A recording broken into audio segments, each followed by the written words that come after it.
दोस्तों, बड़ी खबर उत्तर प्रदेश से। समाजवादी पार्टी के कद्दावर नेता, उत्तर प्रदेश का बड़ा नाम, सियासत के महारथी और उत्तर प्रदेश की सियासत की नब्ज को अच्छे से समझने वाले आजम खां सीतापुर जेल से बाहर आ गए। जी हां, 23 महीने के बाद आजम खां जेल की सलाखों से बाहर आए तो एक रैला उनके साथ चल निकला सीतापुर से रामपुर की तरफ। इस वक्त आजम खां जब जेल से बाहर निकले तो मंजर वहां का बहुत ही हैरान कुन था, क्योंकि सत्ता में उनकी पार्टी नहीं।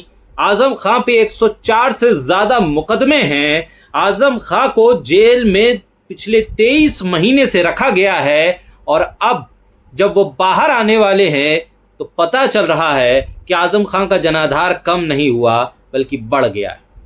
23 महीने के बाद जेल से जब बाहर आए आजम खां तो उनको लेने के लिए उनके दोनों बेटे बाकायदा तौर पर सीतापुर पहुंचे। प्रशासन मुस्तैद था या फिर डराने की कोशिश कर रहा था, ये सवालों के घेरे में है, क्योंकि सुबह के वक्त ही 73 गाड़ियों का चालान काट दिया गया सीतापुर में। जो हुजूम उमड़ा था उत्तर प्रदेश के कोने कोने से, न जाने कितने कार्यकर्ता, न जाने कितने विधायक, कितने समर्थक आजम खां की अगवानी के लिए वहां पहुंचे थे सीतापुर जेल के बाहर, तो गाड़ियों का जमावड़ा भी था। खबर है कि 73 चालान काट दिए यूपी पुलिस। आसपास धारा 144 ड्रोन से निगरानी, मानो आजम खां जेल से रिहा नहीं हो रहे, कोई बड़ा शातिर अपराधी जेल से रिहा हो रहा है। ये राजनीतिक रंजिश है, ये कानून व्यवस्था को संभालने का ढंग। बहरहाल सवालों के घेरे में ये तमाम चीजों हैं, लेकिन इन सब के बीच खबर आजम खां की।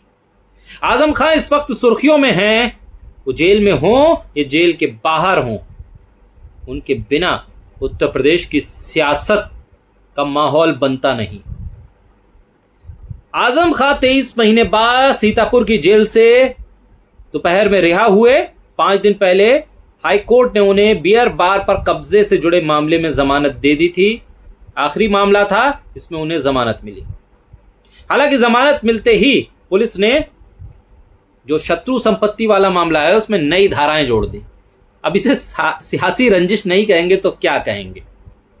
बहरहाल ये तमाम चीजें तो चल रही हैं। आजम खां बहरहाल आजम खां हैं, जो इन तमाम मुकदमों, तमाम जेल में जाने और आने के बीच में भी अपने जनाधार के साथ जुड़े हुए हैं, जनता के साथ जुड़े हुए। 20 सितंबर को रामपुर कोर्ट ने ये धाराएं खारिज कर दी थी। इससे रिहाई का रास्ता साफ हो गया था। आजम पर 104 केस दर्ज है। जी हां, जमानत मिलते ही नई धाराएं जोड़ी, लेकिन 20 सितंबर को रामपुर कोर्ट ने उन नई धाराओं को हटा दिया था ताकि इसके बाद जमानत का रास्ता साफ हुआ था। 104 मुकदमे, 104 केस। अब रिहाई के दिन क्या हुआ? अब्दुल्ला आजम और अदीब, उनके दोनों बेटे, उन्हें लेने पहुंचे। सैकड़ों गाड़ियों का काफिला, कोई कह रहा है 100, कोई उससे ऊपर, बहरहाल सैकड़ों गाड़ियां थी, 100 से तो ज्यादा। सुबह 9 बजे होनी थी, लेकिन एक केस में 6,000 रुपए का जुर्माना नहीं भरा गया था, इसलिए रिहाई का वक्त टल गया, क्योंकि 10 बजे कोर्ट खुलता, फिर रकम जमा होती और उसके बाद फिर रिहाई होती। बहरहाल 12:30 बजे के आसपास ये रिहाई हुई। कुल मुकदमे 104 है आजम खां के ऊपर। रामपुर में जो दर्ज हैं वो 93 मुकदमे रामपुर में ही दर्ज हैं। इस शहर से उस शख्स संसद और विधानसभा तक अपने वर्चस्व को दिखाता रहा। उस शहर में 93 मुकदमे। जमीन केस में 11 मुकदमे हैं, राजस्व से जुड़े हुए मामले में 11 मुकदमे।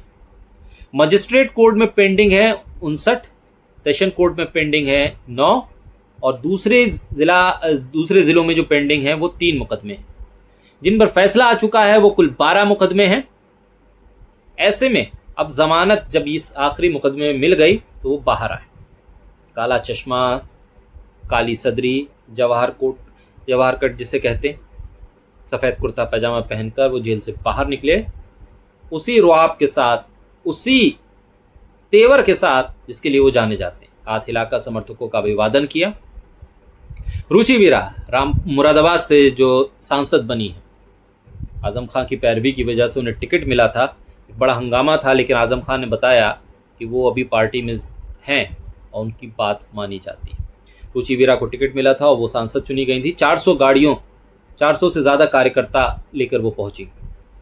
आंकड़ा है 400 का, 300 हो सकती हैं, 500 हो सकते हैं, मतलब सैकड़ों के कार्यकर्ता उनके साथ थे। 73 गाड़ियों का चालान काट दिया गया और कहा ये सब नो पार्किंग जोन में खड़ी हैं गाड़ियाँ।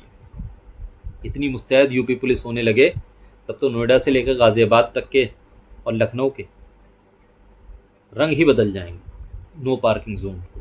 बहरहाल इस पर एक प्रतिक्रिया आई।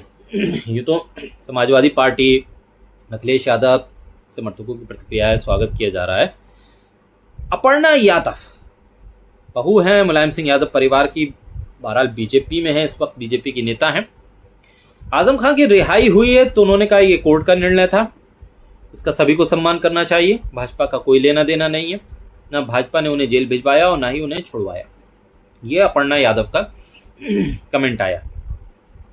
इसके अलावा काफिला रवा दवा उनका आगे की तरफ बढ़ रहा है। यूपी भाजपा अध्यक्ष भूपेंद्र चौधरी ने कहा आजम खान सपा के संस्थापक सदस्य हैं, वो कहाँ जाएंगे ये तो वही तय करेंगे, और क्योंकि राजनीतिक हलचल ये है कि वो इस पार्टी में जाएंगे कि उस पार्टी में जाएंगे, इस पर अलग से बात हम कर सकते हैं, लेकिन बहरहाल रिहाई का दिन है इसलिए हम बात कर रहे हैं इसकी। मछली शहर से समाजवादी पार्टी की जो विधायक है रागनी सोनकर, उन्होंने कहा कि ये बहुत अच्छी बात है, फर्जी मुकदमे उनके ऊपर लगाए गए थे, इंसाफ मिल रहा है और संविधान की देन है, उन्हें न्याय मिला है। आजम खां अपने पुराने स्टाइल में नजर आए थे और आजम खां जब बाहर आए तब अखिलेश यादव की प्रतिक्रिया भी आई। उन्होंने कहा कि उन्हें झूठे केस में फंसाया गया, अब वो जेल से रिहा हुए हैं, सभी के लिए खुशी का दिन है, आने वाले समय में सभी केस खत्म होंगे, ये फर्जी केस सपा सरकार में वापस लिए जाएंगे। मैं ही नहीं, भाजपा में बैठे लोगों ने भी कहा है कि आजम खान को मुसलमान होने की सजा मिली है। अखिलेश यादव का बयान आया। दरअसल सभी मामलों में अब जमानत मिल गई। 2022 में एक भड़काऊ भाषण देने के मामले में अदालत ने 2 साल की सजा सुनाई थी। इसके बाद आजम खान की विधायकी चली गई थी। फरवरी 2020 में गिरफ्तारी के बाद सबसे पहले रामपुर जेल भेजा गया था, वहां से उन्हें सीतापुर जेल शिफ्ट किया गया। 2022 में जेल से जमानत में बाहर आए, उसके बाद एक मामले में सजा होने के बाद 18 अक्टूबर 2023 को आजम खान ने सरेंडर किया, रामपुर जेल भेजा गया और फिर सीतापुर जेल उन्हें शिफ्ट कर दिया गया। 23 महीने के बाद रिहाई हुई है उनकी। और ऐसे में ये एक बड़ा दिलचस्प मामला, शिवपाल यादव की भी प्रतिक्रिया आई। उन्होंने कहा कि सरकार ने गलत सजा दी थी लेकिन कोर्ट ने मामलों में राहत दी है, हम कोर्ट के इस फैसले का स्वागत करते हैं। ये पूरा मामला है। और इस तरह से आजम खान बाहर आए। आजम खान जब बाहर आए तो उनके घर पर भी सजावट का दौर है और लोग स्वागत के लिए वहाँ तैयारियाँ जिस तरह से की गई रामपुर में, ये बता रहा है कि अपने नेता के स्वागत में रामपुर भी तैयार है। आजम खान जिस तरह से पहुँचे हैं उसी तरह से ये तमाम चीज़ें ये सामने आ रही हैं कि आजम खान जब बाहर आएंगे तो सियासी हलचल ज़रूर पैदा होगी। ऐसे में अखिलेश यादव का बयान सामने आया। अखिलेश यादव ने कहा कि जब हमारी सरकार आएगी तो हम ये बताएंगे कि फर्जी मुकदमे हैं और इनको वापस लिया जाएगा।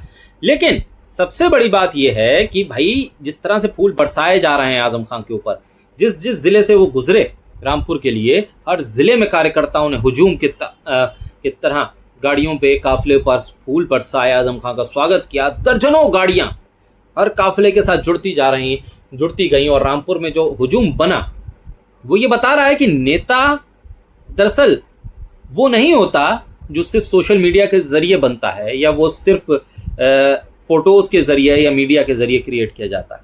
जो जमीन से जुड़ा होता है वो लगातार जमीन से ही जुड़ा होता है और वो लोगों से जुड़ता है। ये बहुत महत्वपूर्ण है और आजम खान होना आज के दौर में बहुत मुश्किल है, क्योंकि 104 मुकदमे हो जाना और फिर भी उसी शिद्दत के साथ, उसी विचारधारा के साथ, उसी पार्टी के साथ जुड़े रहना, ये कमाल की बात है। आजकल तो 2-4 रेड हो जाती हैं, लोग पार्टी बदल देते हैं, दल बदल कर लेते हैं और केस खत्म करवा लेते हैं।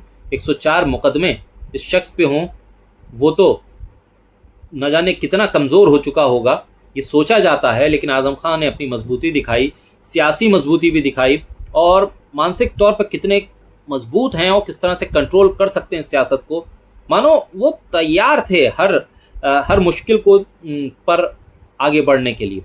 तभी तो बसपा हो और चंद्रशेखर हो या फिर समाजवादी पार्टी हो, कांग्रेस के नेता हो, सब कोई रामपुर जाकर आजम खान के परिवार से मिला और यही नहीं, सबने अपना समर्थन दिखाया। इसीलिए गाहे बगाए तमाम तरह की अटकलें आती हैं कि किस तरह से आजम खान इधर जा सकते हैं कि उधर जा सकते हैं। बहरहाल आजम खान अब जेल से रिहा हो गए।